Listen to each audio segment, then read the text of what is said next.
شات جي بي تي، اخبارك ايه؟ اهلا. انا بخير الحمد لله. انت عامل ايه؟ زي الفل. تمام. حابب اساعدك في حاجه معينه النهارده؟ اه، حابب ان طيب. احنا نساعد الناس اللي هم المغتربين، اللي هم بيشتغلوا وقت طويل وعندهم التزامات وعندهم ضغوطات ومش قادرين يدخروا بشكل كتير في المصاريف والحاجات دي كلها. ازاي ان احنا نديهم افكار ان هم يبداوا مشاريع جانبيه، طبعا عن طريق الاونلاين. ايه الافكار وايه المجالات من وجهة نظرك؟ باعتبار ان انت خبير استراتيجي في مجالات الاونلاين بزنس وفي مجالات المشاريع الاونلاين بشكل عام، بقالك يمكن 15 سنة. فازاي ننصح الشباب اللي هم المغتربين، اللي هم بيعيشوا بعض الصعوبات، ان هم يقدروا يستفيدوا من وقتهم هناك اللي هو ضيق بالمناسبة؟ يعني احنا بنتكلم في ساعتين ثلاثة في اليوم مثلا، مش اكتر من كده، ان هو يبني بيزنس اونلاين ويقدر يكبره تدريجيا مع الوقت، وبعد كده يقدر يفرق معاه لما يرجع بلده اللي هو الوطن الاصلي، يكمل بيه، يكمل اللي هو بناه. هي دي الفكره، ان هو يبقى بنى الحاجه من وهو في غربته، قعد فيها سنه، قعد فيها سنتين، قعد فيها 3 سنين، بعد ما يرجع بلده يكمل عليها، فاصبحت مصدر دخل متزن وتقيل كده وواثق فيه. احب اسمع ارائك وافكارك. فكره ممتازه وهدف نبيل. في مجالات كتير يقدروا يبداوا فيها اونلاين ويبنوا بيزنس جانبي. اول حاجه ممكن يفكروا فيها هي التجاره الالكترونيه، زي البيع على منصات زي امازون او اي باي. ممكن كمان يقدموا خدمات فريلانسنج في مجالات زي التصميم، البرمجه او الكتابه. لو عندهم خبره في مجال معين ممكن يعملوا دورات تدريبيه اونلاين او يقدموا استشارات. الاهم انهم يبداوا بحاجه بسيطه ويكبروا تدريجيا مع الوقت. ايه رايك في الافكار دي؟ افكار حلوه جدا. وهل عندك افكار تانية في مجالات تانية، في كورسات مثلا ممكن ياخدوها يكسبوا منها، يعني نوع معين كده من المهارات اللي هي ليها عوائد عاليه او دخل عالي؟ بالتأكيد. من المجالات اللي ممكن يستفيدوا منها التطوير، التطبيقات والمواقع، تعلم لغات البرمجة مثل بايثون أو جافا سكريبت ممكن ده يكون ليه عائد مرتفع. التسويق بالعمولة، افيليت ماركتنج، الاشتراك في برامج التسويق بالعمولة للترويج لمنتجات وخدمات مقابل عمولة. التعليم الإلكتروني، إنشاء دورات في مجالات مثل اللغات، المهارات التقنية أو حتى الطهي. التحليل البياني والذكاء الاصطناعي، مهارات تحليل البيانات واستخدام أدوات الذكاء الاصطناعي مطلوبة جدا في السوق. إيه رأيك في المجالات دي؟ وهل عندك أي استفسار عن أي منها؟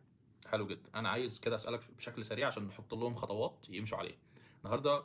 قيمه كورس في النوعيه دي من المجالات اللي انت ذكرتها بشكل عام. اديني كده متوسط سعر الفئه بتاعه الكورسات في وجود مدرب يمشي معاك وكوتشنج، يعني يشتغل معاك ويتابع معاك ويعمل كل حاجه معاك عشان يوصلك من مرحله الزيرو مهاره الى مرحله المهاره الكامله، وان انت تقدر خلاص تشق طريقك بعد كده، وعندك قدره وعندك ايمان من جواك ان انت تقدر تعمل حاجه كبيره جدا. تقريبا انا ممكن احتاج اصرف قد ايه تقريبا، في رينج كام بالدولار طبعا؟ الدورات التدريبيه الاونلاين مع الارشاد في 2025 بتراوح تكلفتها عاده بين 200 و 3000 دولار حسب المحتوى والمجال. بنتكلم في رينج من 200 دولار ل 3000 دولار، صح كده؟ بالظبط، ده المتوسط اللي ممكن تتوقعه للدورات مع الارشاد في المجالات دي.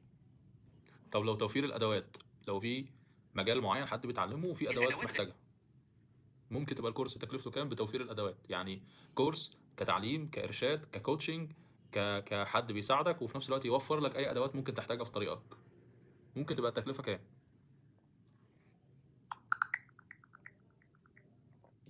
بالنسبه للدورات التدريبيه الاونلاين اللي بتشمل الارشاد وادوات، التكلفه بتكون عاده بين 200 و 3000 دولار. ده بيغطي كل حاجه من التدريب للارشاد وتوفير الادوات اللي ممكن يحتاجوها. اذا في مجال معين في بالك ممكن التكلفه تختلف شويه. طيب ممكن اكتر الحاجات اللي ركزوا عليها هي حاجات السوشيال ميديا بشكل عام؟ يعني ايه الحاجات اللي ممكن تنصح فيها ان الشخص يعني يستفيد من السوشيال ميديا في ان هو يبني بزنس كبير وتقيل ويعمل منه مبيعات قويه ودخل متراكم يعني؟ التركيز على التسويق عبر وسائل التواصل الاجتماعي من افضل الطرق لبناء بزنس قوي.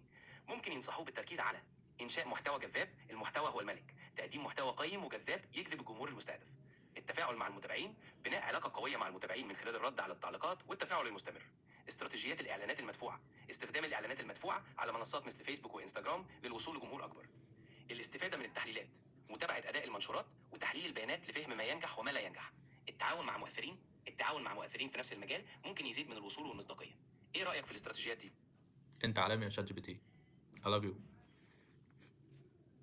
انا هنا دايما مساعدتك. شكرا ليك على كلامك. اذا في اي حاجه تانية تحب تتكلم فيها او تحتاج مساعده فيها انا جاهز.